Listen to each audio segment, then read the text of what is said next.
mo nang nainangutana sa comment bar.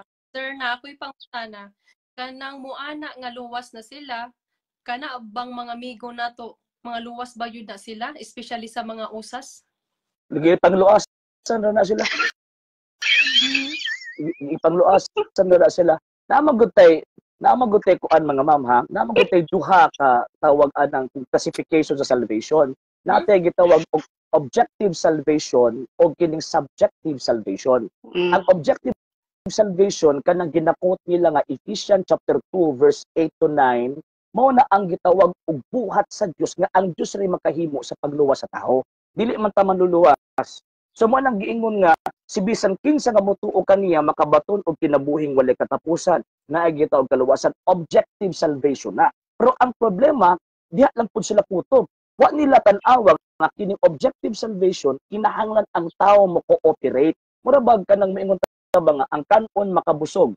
Anus man ko tawag ini mabusog kanang motuo lang ko. Dili mabusog ko kung mapalit kong bugas, pagkahuman ako ang ibutang sa kaldero, akong kilisan, maglungag ko, pagkahuman pagkalungag, akong pabugnaon, ibutang diya sa bandihado, ibutang sa plato, kuha kutsara, pagkahuman ako ang kuhaon ng kanon, pinaga sa kutsara, akong ihungit, sa akong baba, akong usapon, akong tundon. Ngano ako ang nagdidetalye.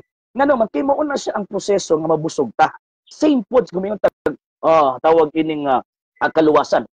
Gusto ko nga tawag ining maluwas. Dili ka maluwas kung masigil ang tuo-tuo lang. Kinahanglan nimong buhaton ang imuang salvation.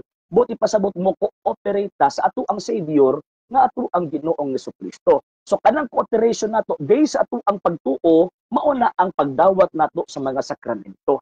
Kanang ato ang mga maayong buhat mo na lang na ang pag-preserve sa grasya nga ato ang nadawat. So mauna ang ato ang pagtuo kanang ilaha gipangluasan ra na nya pagkahuman siya luwas nami itudlo daw sa atua na naanabay na langit nila bisag katong ilang founder naanabay na langit sa inyo bisag ilang founder atud kadto pas nakabalod na langit matugwa mao jud kanang kuan dili mo gud ang siya malikayan sir no siguro ikaw na ang pug kay GC no kanang sa GC na ginay mga kanang lantugi nga once safe always safe mo lagi na usas ang ginaingon so may namanggoy ka nang mabasa po sa Santiago 12 mangguro diha nga patay imong pagtok wala kay buhat. So kinahanglan mo buhat ka para maluwas po ka. Kung ituo man lang ka ganang si Dios ang si Jesus manluwas kitang Katoliko 100% ito man pud ta pero gahim gyapon tag maayo. Kalimot na gud sila nga ang tao composed of body and soul. Ang kinahanglan sa ato ang gitawag og kalaggrasya mo nang ingon sa Ephesians chapter 2. Ang kinahanglan sa ato ang kalaggrasya, mawala ning grasya kung kining ato ang kalag mo cooperate sa atong lawas bubuhat og mga butang nga mawala ning grasya. So mauna nga sa dihang madawat ato ang grasya pinaagi sa ato ang mga sakramento, bunyag, kumpirma, sa Santos nga Eucharistia, kumpisal, sa dihang ato na ni dawat gitawag ta simbang Katolika nga maghimo tag mga butang in line sa kabubuton ni Kristo nga naman para ma-preserve ng grasya sa ato ang kalag.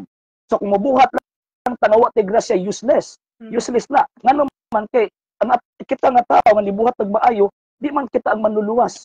So naa nang maayong buhat with the grace nga gihatag sa ato ang Ginoong Jesucristo, mo nang ato ang baonon didto sa gitawag og kaluwasan. Mananingon si Kristo, St. Matthew chapter 24 verse 13.